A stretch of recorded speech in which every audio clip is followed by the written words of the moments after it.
yandı ateşli bakışma.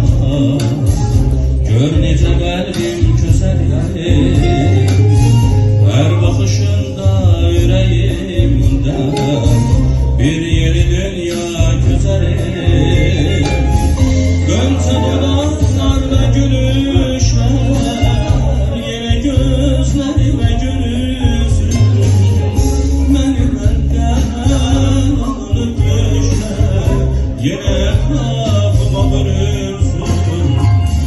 Qönçə dodaqlarla gülüşlər, yenə gözlərimə gülüsün. Məni məndən alıb düşlər, yenə qapıma vurursun. Günlər saydım sənə, çatdım əzizim, dərdi qəm başımda atdım əzizim. Yuxuna gəlmək üçün, yüzünü görmək üçün, tək səni fikirləşib yatdım əzizim. Günlər saydım sənə, çatdım əzizim, dərdi qəm başımda atdım əzizim.